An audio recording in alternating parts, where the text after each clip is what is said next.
It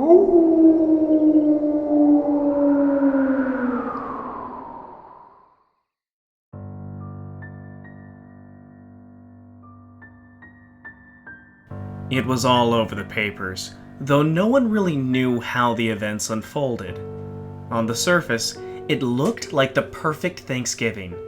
The turkey was cooked to golden perfection, steam still rose from the freshly baked dinner rolls, and the house was filled with the scent of cinnamon and melted butter from the pumpkin pie and candied yams. Each family member sat around the table dressed in their Sunday best, ready to enjoy the feast before them. Yet, this picturesque scene, which could have easily been on the cover of Home and Garden magazine, was revealed to be, under the surface, a gruesome tableau of a family fallen. Foul play was afoot this Thanksgiving. 5 corpses sat around this untouched meal. Claude and Mildred Blackstone earned their money on the backs of the hard-working, indentured servants who ran their plantation. Claude ruled the farm with an iron hand during the day, and Mildred kept a household that was as strict as it was spotless. The 2 ice-cold children, which consisted of bratty Cynthia and Toby, who earned a reputation for frequently the servants' quarters at odd hours of the night, had just reached young adulthood. The children occupied themselves with their own preoccupations, as did the rest of the Blackstone household. Uncle Percival, Claude's youngest brother, was generally considered to be a good man as the priest of the local parish of Farrenville, but was not without his secrets. Claude had taken ill with tuberculosis, and it was clear he was not long for this world. This had left Toby and Cynthia with a conundrum.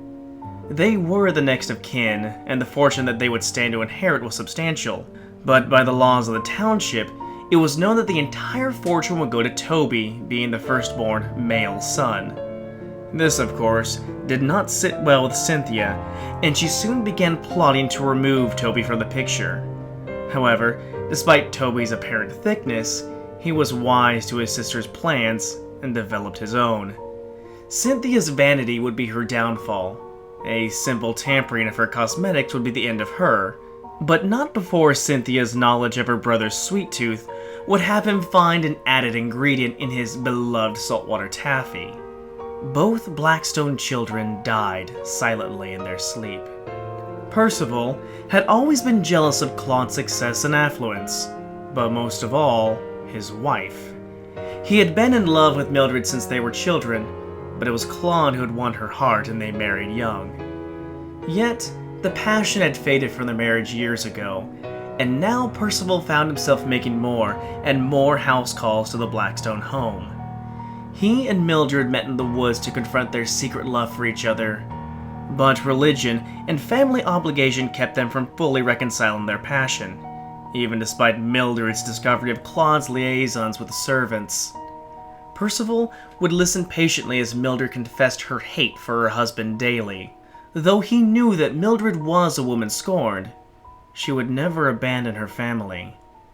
On the night before Thanksgiving, Percival came and met Claude in the kitchen, just as he was leaving to rendezvous with the head housekeeper. Claude's breath was stinking of whiskey, and Percival's patience was at an end.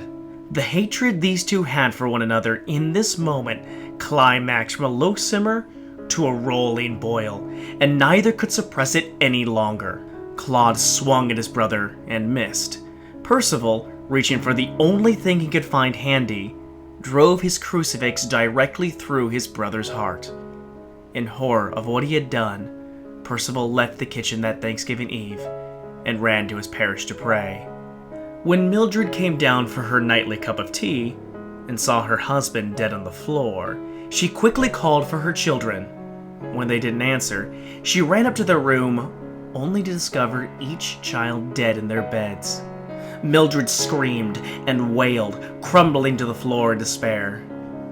However, moments later, as though nothing had happened, she rose, wiped her tears, and calmly dragged the bodies of her children, one by one, downstairs to the dining room. She then gathered her husband's body from the kitchen. All night long, she prepared them, dressing them in their finest clothes, cleaning their wounds, and arranging them around the table. Percival spent the night praying in the church, and the next morning came to the house ready to confront his sins and beg Mildred's forgiveness. As he reached the house, he called out for Mildred. He heard her familiar, elegant voice echoing from the dining hall. "In here." Percival entered. The table was set for all of them. The lifeless bodies sat around the Thanksgiving feast. A bottle rested between 2 glasses of wine. Percival's shock and confusion left him speechless. All thoughts of his own confession to Mildred had left his mind. As he stammered to ask Mildred for an explanation, she smiled sweetly and handed him a glass of wine. "Drink," she said, "and we can all be a family again." Percival drank the wine as he was told. The poison worked quickly. Mildred, finally with her entire family around her, took her own glass in her hand. Still with that sweet smile that had charmed the late Percival, she drank. She never screamed as the poison ate its way through her intestines.